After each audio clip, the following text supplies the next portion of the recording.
Good morning, everyone. This is Myra Corello, and I am with the Goldman Sachs 10,000 Small Businesses Program at Delgado Community College in New Orleans, Louisiana. And we're absolutely delighted to have you a part of our regular series called 10KSB Talks. And we're very excited today because we're joined by a variety of people. This is an ongoing series of the alumni of the Goldman Sachs 10,000 Small Business Program at Delgado Community College in New Orleans. And this is a thought leadership series similar to TED Talks, where our alumni actually share their expertise with fellow alumni of our program. But we're delighted today because we have opened this one up publicly, and through the alumni app, we are being joined by several alumni from other sites. And so for all of you out there being a part of our program today, we're absolutely delighted to have you participate. And we also have a few other guests joining us. And as a result, we would love to let you know that this program is an ongoing, the Goldman Sachs 10,000 Small Businesses Program is an ongoing program provided through the Goldman Sachs Foundation. And the small business owners that go through this program are actually participate in a 13-week business accelerator that is designed to help them grow and scale their business. And we run 3 classes, we call them cohorts, a year here at the Delgado Community College site in New Orleans. And there are 14 other physical sites across the U.S., as well as a national blended program. To learn more about the program itself, you can go to www.10KSBapply.com or get in touch with any local office of the Goldman Sachs program. We certainly want to give a special welcome to Betsie Gambel and Gretchen Gendron from Gambel Communications, and we're so delighted to have them with us today. I approached them recently because just being a business consultant myself for the last 30 years, it astounds me how difficult it is sometimes for a business owner to be able to even identify, much less tell their story. And Betsie is a graduate of our program all the way back to Cohort 3. We are now running our 23rd cohort, 21 official ones. And as a result, she has been an amazing supporter of our program for so many years now. And not only that, but she is our pride and joy. We have had the pleasure of watching her business grow like crazy. And one of the greatest reasons for her success is the remarkable women that she has brought into her office that are experts at storytelling, at PR, and every other function. And so we are joined by one of those people today, which is her Director of Public Relations, Gretchen Gendron. I'm going to give you a little bit of information about both of them, and then I'll share with you how we're going to operate. We are going to have about a 30-minute presentation from Gretchen and Betsie about the power of storytelling. And then I'm going to be monitoring our question and answer board here on the webinar throughout the program. So when they finish in about 30 minutes, we will have the opportunity to field your questions, and you'll have the chance to even ask further questions at the end. So we are happy to hang with you till as close to 11 as you still want to be around engaging. So definitely, as you're hearing the presentation, make sure and just jot down any questions. You'll see a questions button. Hop in there and type in your questions, and I will be monitoring those. We are also, by the way, in the process of recruiting for our summer 2019 cohort. That will be the official cohort 23. And so we're very excited between now and February 15. Anyone who is interested in learning more about the program, get in touch with our office and be a part of this so that you can also be a part of these remarkable small business owners. So for now, let me introduce our 2 presenters in a little more detail. Betsie Gambel, there really aren't words to describe. She is the grande dame of PR in the New Orleans region now. She has accomplished more things than we could possibly cover in a couple of minutes. But I just want to say she really has created one of the most respected, if not the most respected, PR agency in the greater New Orleans region. She is the networker extraordinaire. She has been involved with every leadership program. She has helped to found an amazing political program we have that's long running now called Politics with a Punch. She's going to talk to you a little bit in the presentation about a recent one she did called the New Orleans 100, which is very exciting. If there are any big celebrations in the city, there's a very good chance that Betsie Gambel and the Gambel Gals are in the back crevices, making all of it work beautifully. She was actually one of the first women to be honored by PR Week back in 2016 as one of their champions of PR. She was the first woman in Louisiana inducted into the Southern Public Relations Federation Hall of Fame. She is an SBA Women Business Champion of the Year for Region 6 of the United States. She was twice named Woman of the Year by New Orleans City Business, a top woman achiever by New Orleans Magazine. We could go on and on and on and on, but then you wouldn't get to hear from all of her expertise. And Gretchen is one of her top Gambel Gals. And Gretchen is the Director of Public Relations for Gambel Communications. She is also an accredited Public Relations Executive, which is a big deal. And she has served as President of the Public Relations Association of Louisiana New Orleans chapter. One of the things she handles their communication strategy, media relations, and she has yielded millions of media impressions nationwide for her clients in publications such as the New York Times, Washington Examiner, CNN, Politico, and Southern Living magazine. She's also a frequent speaker, and for many of you locally, you may have seen her regularly on Fox television sharing social media and app trends. Gals, we are delighted to have you tell us a little bit more about how to tell our stories as business owners. I'm turning it over to you. Okay, thank you so much. We're delighted to be here to talk a little bit about the persuasive power of storytelling. So I thought a good way to start would be with a little bit about my story. I actually began my career as a teacher, teaching 8th grade girls, which a lot of people think is questionable. Why would anyone want to teach an 8th grade girl? But it gave me the opportunity to really understand different people and different times in people's lives. And it led me to a career in freelance writing. And next thing you know, I had transferred those skills to a career in public relations. So I didn't graduate in communications or PR, but it was a natural fit for the things I love to do. I worked for large agencies in New Orleans for many years, and then a little storm called Katrina came along, and it changed the whole way people in New Orleans did business. Not only did it present challenges, but as we in business know, it also presented incredible opportunities. And I was really on the path to take advantage of those opportunities when I was diagnosed with cancer in 2005, the same year as Katrina. So that kind of changed my perspective and my trajectory for my career, but just for a couple of years.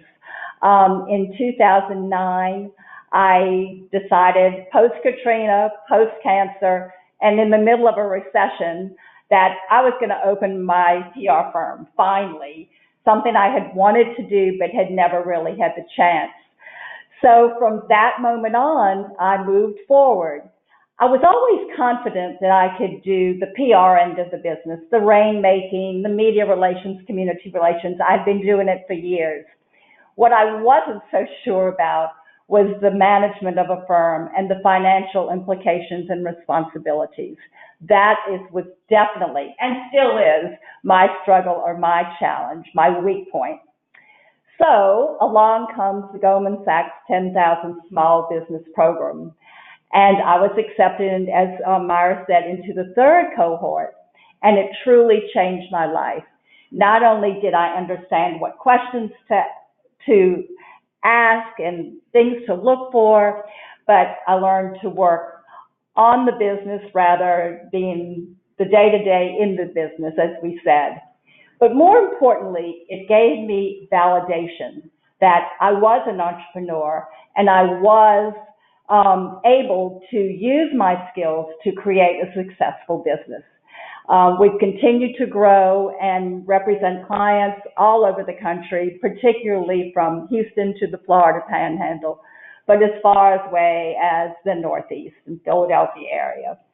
So that's a little bit about my story. So we'll move on into the presentation. Yeah.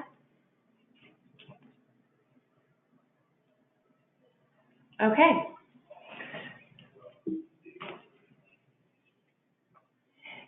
So just what makes a compelling story? A compelling story requires a relatable issue that's personal to the storyteller and the listener. The story I just told you about my career is probably relatable to many of you who have been in similar circumstances. So we're going to break that down a bit through the course of today's webinar and give you a lot of examples, a lot of stories. We'll do a bunch of storytelling, which is appropriate for the topic, but also just to kind of tell you what are the elements of a powerful story and hopefully get you start thinking about your own business, your own organization, and how you can share your story. So here are some elements that you definitely want to be thinking about. So first, a powerful story must contain real or relevant people. Whenever, just think about when you hear a story, what draws you in, what gets you engaged. It's when you're able to find that connection with a person, whether it be a real person or we could think of our fictional books that we just love and go back to, or the television shows that we'll talk about a little later in the webinar. But that personal touch really makes a story and really gets people engaged and involved. So how do you make those connections with your business? A few ways, one being testimonials. Getting the people around you to share their story and to share the story of how you became who you are today and what your business is today. Powerful imagery. So visuals are so important, especially now with the rise in digital outreach and social media and influencer marketing. You really need that powerful visual to help share your story many times. So thinking about that. An explanation of what or how your organization has made an impact or has helped solve a problem. A quick example of this, one of our clients right now, the New Orleans Women and Children's Shelter, who we just love, this organization started right after Hurricane Katrina. The founders, Dan and Jackie Silverman, saw a problem. They saw that there were a bunch of homeless people on the street. There were women and children without a roof over their head, and they said, we need to fix this. So they started kind of this makeshift small shelter, which has grown tremendously over the years. Now, 10 years later, it has served more than 2,000 homeless individuals. So that was kind of the beginning of their story and how they started their organization. Another example is a transformation that occurred because of you. And I think this can be another example that we all can kind of relate to. We work with a major realtor in New Orleans, Gardner Realty, and it began with a woman, Gertrude Gardner, many years ago when the norm was a stay-at-home mom. Well, she kind of broke that glass ceiling and became just the icon of realtors in the city of New Orleans, with an increasingly large number of followers, many of whom are women. And when you think of realtors in the world today in the United States, you think of these women much more than you do of men. And she really set the stage for women to have a career that was flexible but impactful and could earn them a lot of money. So Gertrude is kind of an icon of New Orleans as New Orleans celebrates its tricentennial. She was named one of the 300 most influential people in the history of our city. Although she's not alive now, her legacy lives on with a third generation of gardeners in her family. So how do you source these stories, and what are sort of the tips that you have to keep in mind in order to best communicate it to your target audiences? So first, again, talk to the people around you.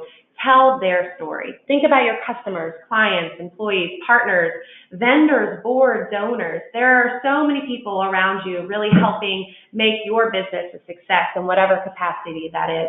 And they all have a story to tell. So how can you engage with them and elevate the story by really, bringing them on your team to help communicate, right? The next part is obviously you have to have a platform for others to tell their stories. And again, social media really gives us so many opportunities now, not only with creating your own content to share on your social platforms, but again, engaging other people to be your brand advocates on their social platforms as well. We see a lot of that with influencer marketing now. I'll show you an example a little later. But again, the more platforms you can have, whether it be building a blog, whether you're, doing ongoing media relations, the better opportunity you'll have to continue to share the story. Telling your organization's impact and providing information on how to take action is, really important and a way to kind of draw people in. A quick example of this is one of our clients is Restore the Mississippi River Delta Coalition, and they are constantly advocating for coastal restoration. So they do a great job at, telling people, look, this is an issue that we have to pay attention to. This goes beyond just our coastal communities. This is something that the whole country should be paying attention to. And this is why. This is the impact. This is what New Orleans will look like, for instance, in the next 300 years if we don't take action. And of course, using data to support and strengthen that message is always so key, and really helps kind of drive the point and make it more of an immediate call to action for your targets.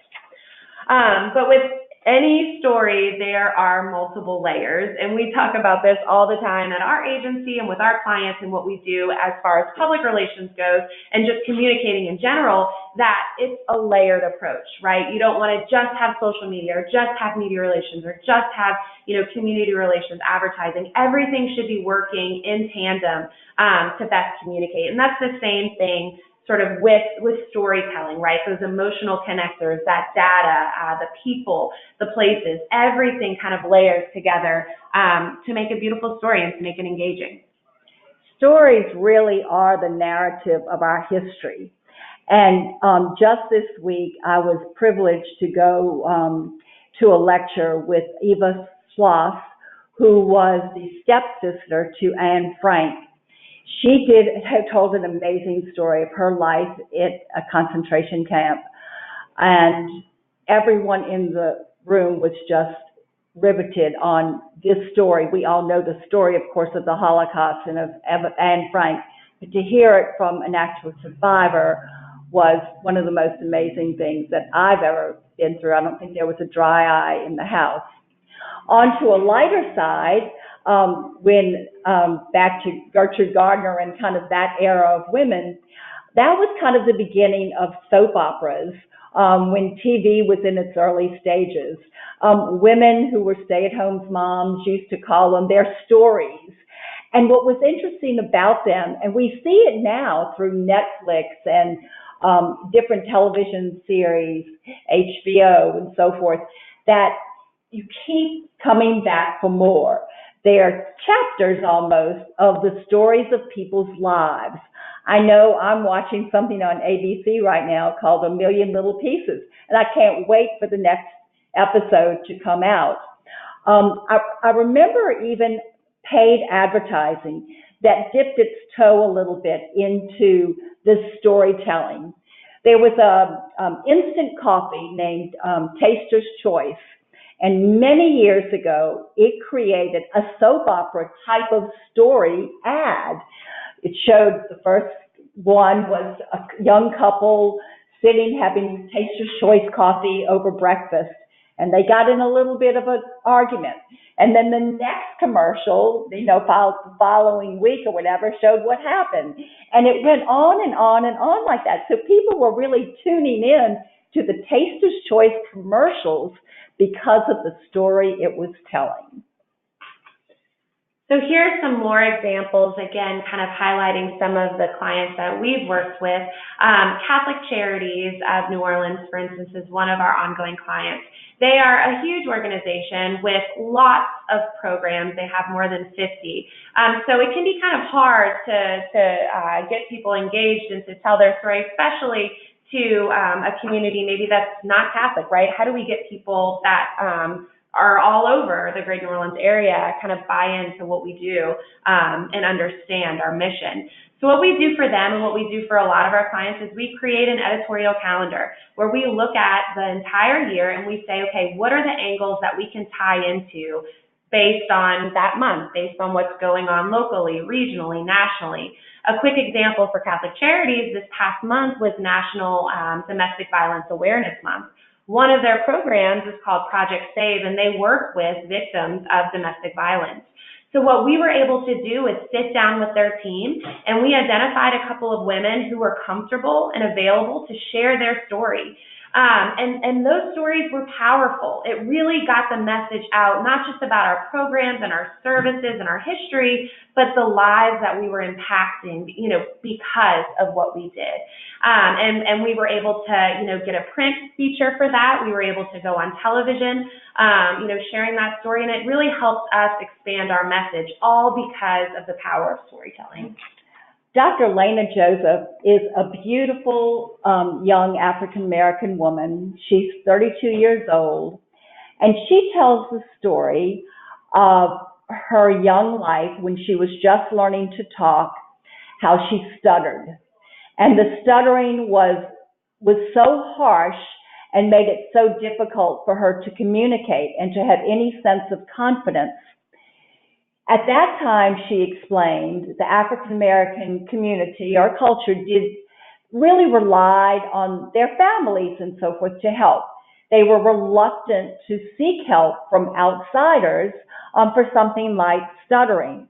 And she tells the story very lovingly because she knew her mom and her grandmom wanted the best for her, but thought that she would eventually grow out of stuttering. When she got a little bit older, closer to her teen years, she realized that this problem was not going to go away without professional help. And so she convinced her mom and her grandmother to let her seek therapy for her stuttering, which she did. She is now the most articulate, just amazing woman. She has a career. She's a doctor of audiology. She has 2 huge clinics at age 32, treating thousands of children and adults and seniors. I'm trying to get her into the Goldman Sachs program, and she's so busy, but it would be wonderful for her, for the class to learn from her and from her to learn from Goldman Sachs. But this is a great story that she tells all the time, cultural impediments that she overcame to become a successful entrepreneur.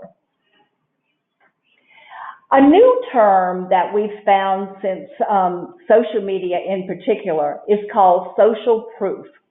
And so this slide really talks about an image and the emotions that are evoked just because of an image. We don't know the people in this picture. We know that there's a tragedy. We see the faces. We are moved by the faces and the image of this coffin draped in the American flag. I mean, we can almost, cry in our hearts just looking at the picture. So research really suggests that just seeing a face, such as we see on the screen, can increase the empathy we feel toward the other person, despite the fact that we have never even met them. So lives are really changing because of us, because of all of our stories.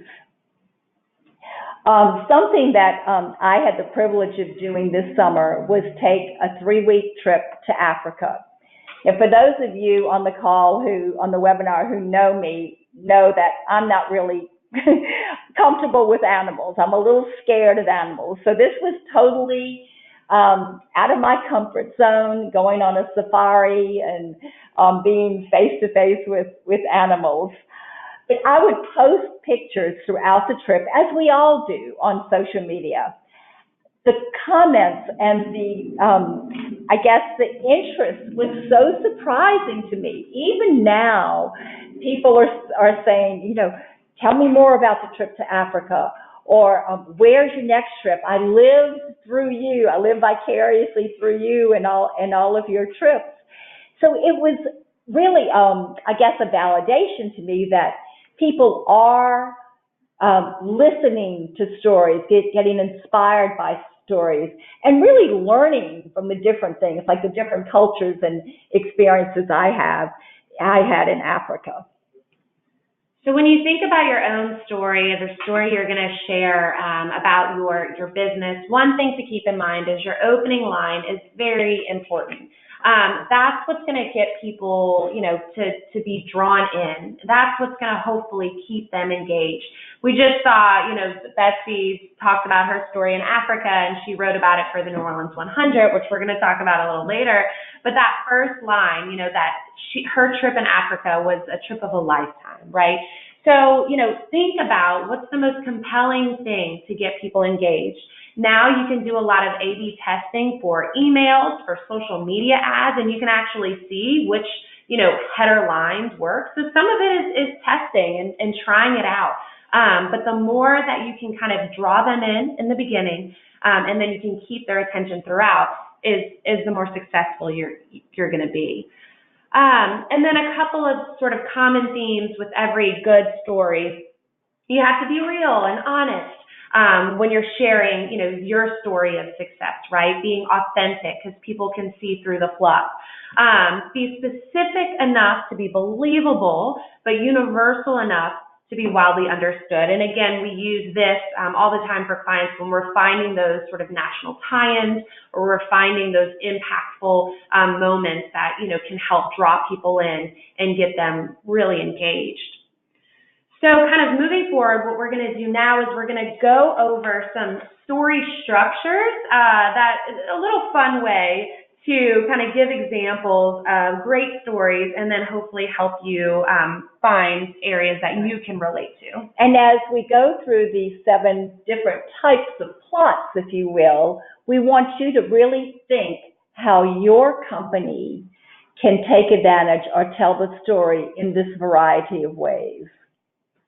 So here is your first example, overcoming the monster. So this is the typical heartwarming story of courage and bravery, where the hero overcomes evil against all odds. Probably sounds familiar for, a book maybe you read or a movie as a young child. But how can this relate? So quick example, one of our clients is Canal Place, which is a mall in the New Orleans area.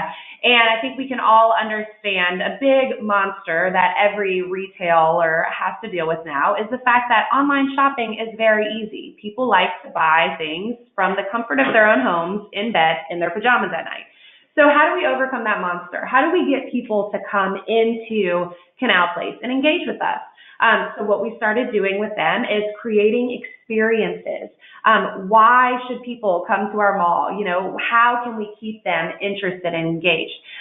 So from that, we developed a style board. We started talking and working with various influencers. We started hosting more events, weekly workout events and happy hour events. Because of that, we developed a relationship with Reagan Charleston, who you see pictured here. For those of you who are unfamiliar, she is on the cast of Southern Charm New Orleans. And we kind of created a story within a story. She became one of our style board mentors. She became really invested and involved in Canal Place, and she ended up opening her store in Canal Place, which Bravo came and filmed.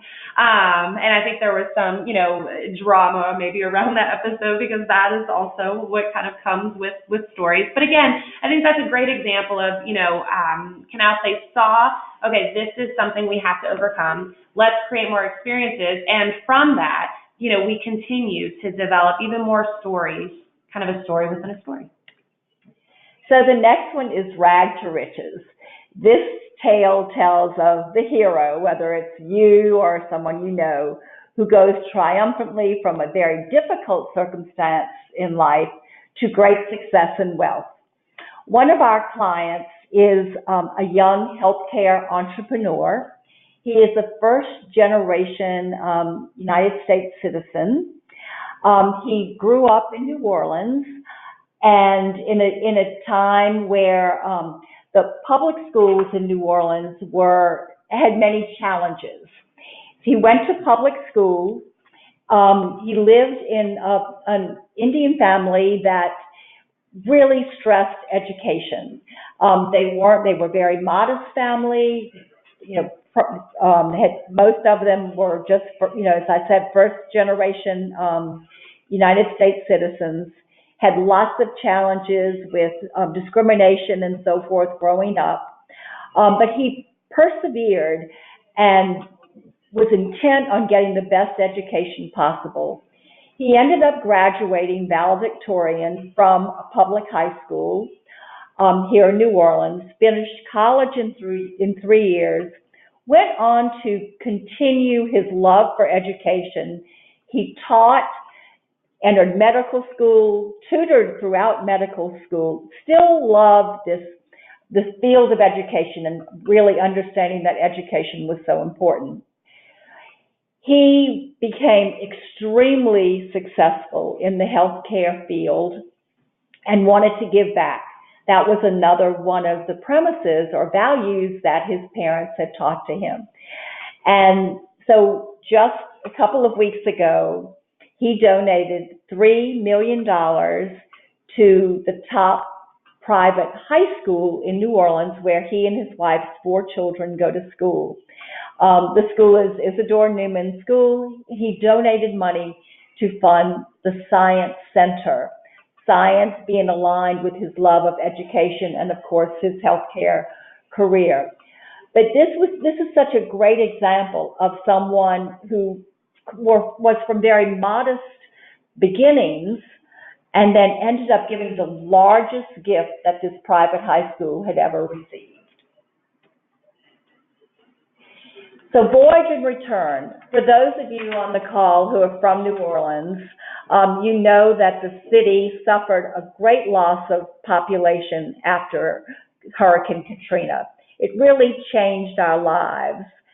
So this story is about all those people who left New Orleans, but the magnetism of this very, very special city drew them back home to see how they could become part of the rebuilding of our city. And so many of the Goldman Sachs alums fall into this category. Many of them have started companies, taken an opportunity with the rebuilding of the city. I know one of the men in my class continues to open restaurants in areas of the city and in the greater New Orleans area, even after they've been struck by disaster. He goes in and opens a restaurant that's very family-oriented, and he continues to give back to the communities as they recover. So another one is the quest. So this is all about teamwork. A group sets off on a journey with a goal in mind and works together to do something, really great, to overcome obstacles. So quick example of this that we actually just got done working on. The photo is from last year's event, but we work with Blue Plate Mayo as well as just Stacey's and Leidenheimer French bread, and we put together the biggest po' boy ever known to mankind. If you are not from New Orleans and you don't know what a po' boy is, think about kind of like a Subway sandwich. It's delicious. But we created a 500-foot po' boy out in Lafayette Square in the Greater New Orleans area just this past week. This is a great example of 3 very iconic brands coming together to do something that hadn't really been done before, which was pretty neat, to tell a story about their brands and to and to put on a really just great event. We were able to leverage this for a ton of media relations, social media, and it was a really good opportunity for all three of those brands. So thinking about ways maybe you can partner with complementary industries or companies and do something that, fits with kind of your mission. Another quick example, I'll show you a quick video here on one of our clients and how they use this element to sort of tell their story.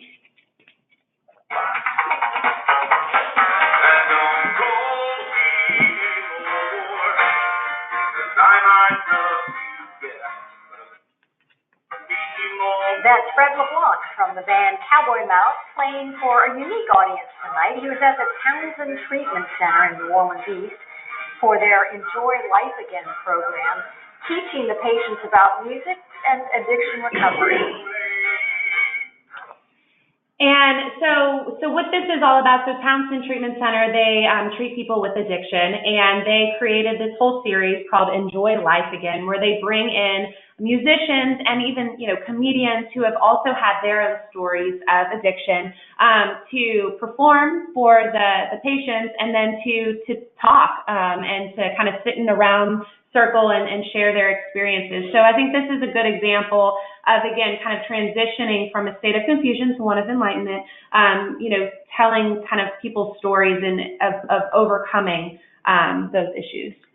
So from comedy to tragedy, this is where we see the downfall of the villain who chose the wrong path, and then what happens. So even in times of tragedy, you can tell a story that becomes positive. We've worked with a school system here in New Orleans, which was criticized for being not culturally sensitive and being discriminatory. It became a very, very viral story with lots of emotions. So what we did was we worked with the school system to create a program whereby cultural sensitivity is taught to the faculty and administrators. The program became so popular and such an integral part of the school system that it's now done all over in archdioceses throughout the country. So it's a good example of how do you make lemonade out of lemons. Another kind of a rebirth story is that change is always possible. This villain, in this case, our wonderful client, Chris McMahon, tells the story of his redemption and how he was reborn as a better person. He was a star athlete in high school and in college, played college football, got caught up in performance-enhancing drugs and other substance abuse situations, suffered terribly, was in and out of recovery. He tells the story to anyone who will listen. Stayed away from New Orleans because of just kind of the embarrassment and so forth. Came back home, a new person with a new life, with the intent on helping people really deal with addiction. He has now opened a residential and an outpatient clinic, and he's getting ready to open one just for adolescents. But his story is so heartwarming, and what he has been through, anyone who listens to it is just in awe of what this young man has done. So we're going to breeze through the next few slides pretty quickly for the sake of time, but we could honestly give you a full day workshop on any one of these topics. But here are some platforms for storytelling that you can keep in mind as you're developing your story. So I mentioned earlier, but again, social media and influencer marketing, it's bigger than ever. Here are some quick examples of how Canal Place used influencer marketing to help share their story. Again, not just themselves posting, but engaging with fashion bloggers and influencers in the area to tag them, to talk kind of about what they're doing. We hosted an event with these individuals. It was very, very successful, and we were able to kind of extend the message through our online channels. Advertising and editorial there used to be a line of demarcation between those two. Advertising means totally paid, that you control the message. Editorial, relying on what a reporter or writer's take of the story is. Nowadays, we see the lines blurring or graying, and the emergence of more advertorials, which are really paid content. A lot of the glossy magazines in cities throughout the country have these. In New Orleans Magazine does Steel Magnolias and Kingfish. Most of these advertorials are feature stories. The content is written and approved, so you have control over the content, but it looks like it was an editorial or written by a reporter. So it can be a very powerful tool when you want to tell a message that you want to get certain points across in a particular way. Which leads us to a relatively new concept across the country. We publish the New Orleans 100. There are newsletters such as ours in 17 other cities across the United States. And basically, it is content marketing. It's a pay-to-play platform in the shape of a newsletter that comes out bi-weekly. Each story is 100 words. It's also accompanied by video and images, but it has been so well received because they're short stories, to the point, they're hyperlinks, supported with social media, and very, very affordable. Can be read in less than 5 minutes. So we've had great success and a lot of fun with the New Orleans 100. And finally, media relations. So again, think about your story and ways you can share it, to the media. One of the biggest questions we get whenever we're pitching something for a client is, who does this impact? What's the story, right? You can't just get on a morning show just talking about your program and your services a lot of times. You have to really make it more relevant and put, again, a face to a cause. So here are some quick examples, again, going back to the Catholic Charities of the people we were able to bring to share their stories. But this is something we do, every day for clients. And again, going back to creating an editorial calendar, it really helps to be able to develop those storylines that you want to share. So that kind of wraps up our presentation. We'd love, if anyone has any questions. We also have a little special offer for you that we'll give after this slide. But Myra, I don't know if you've been filtering questions and want to, or if anyone has anything.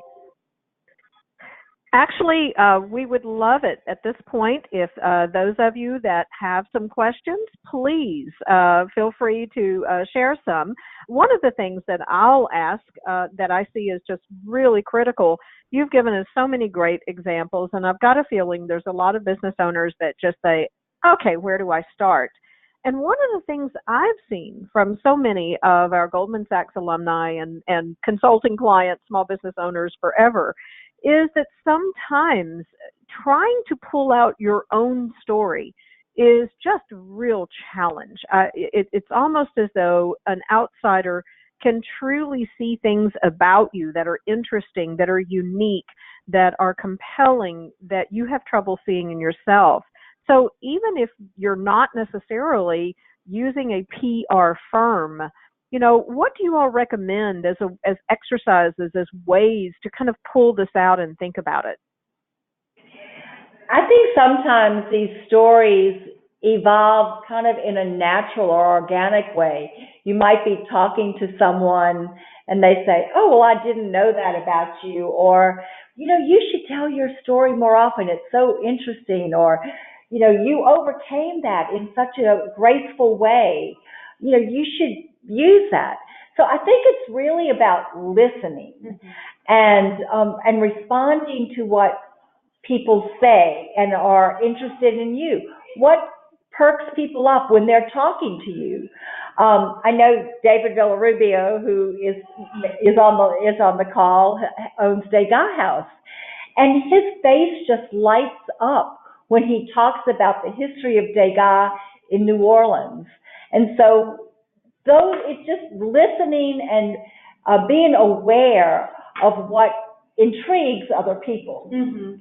Yeah, I think listening is key, and especially, when you think everyone has a story to share, right? When you start listening to other people's stories, it might jog some thoughts on, oh, wait, I never thought about that. That's something I can relate to, or that's something that I can share. That's a person I can partner with.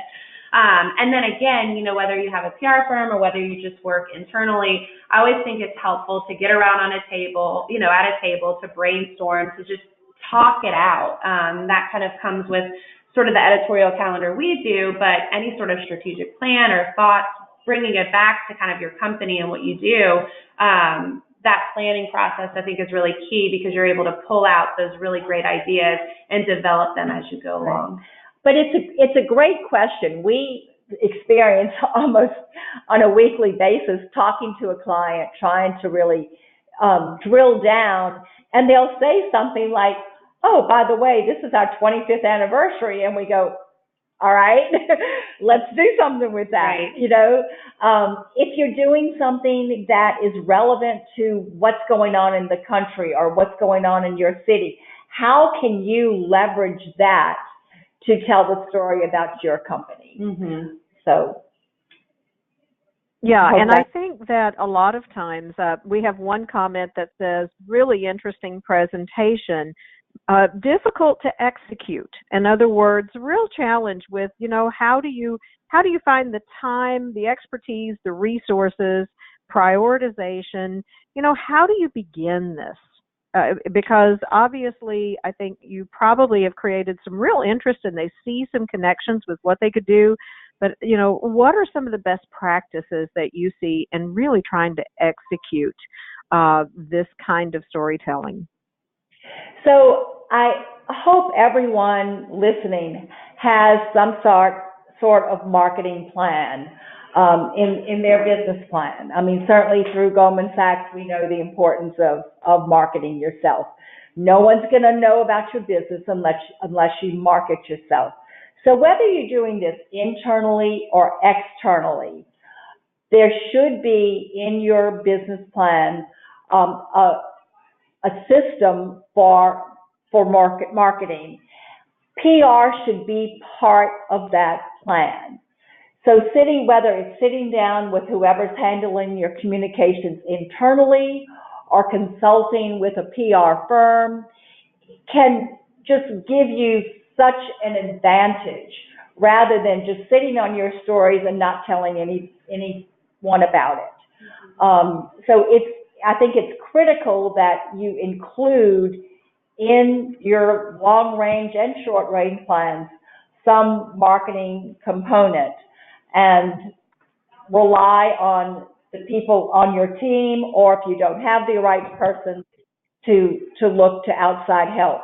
And that goes particularly true with social media. We come across so many companies that say, oh, we just let the intern do our social media, or we really don't have a system to it. Well, that is just a lost opportunity.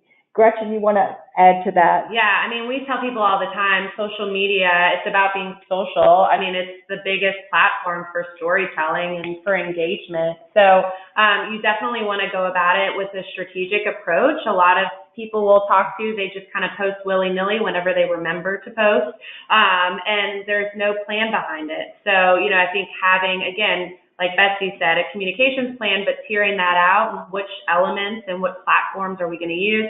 It's good to have a social media plan. It's good to know, how much of a budget are you putting behind your social because of the algorithms and the fact that organic reach is ultimately zero.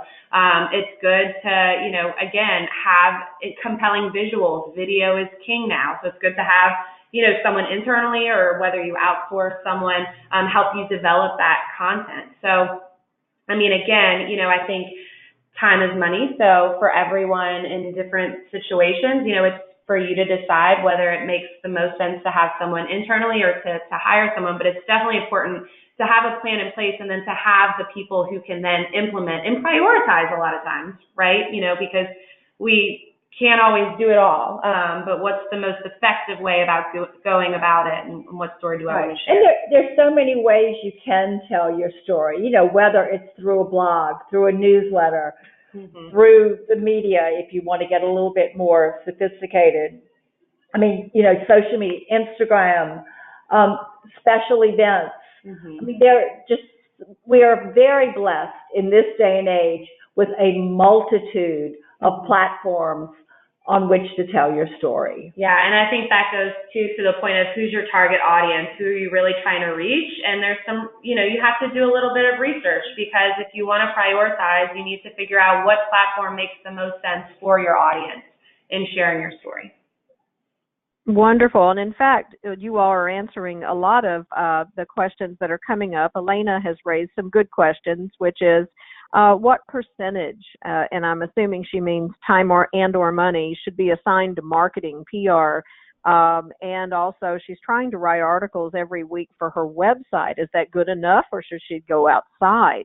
And of course, I know you all are going to talk about there's nothing in the world more wonderful than being able to write articles, because I think every business owner is in such an incredible position to educate their potential buying public about their value and what they offer, and being seen as an expert.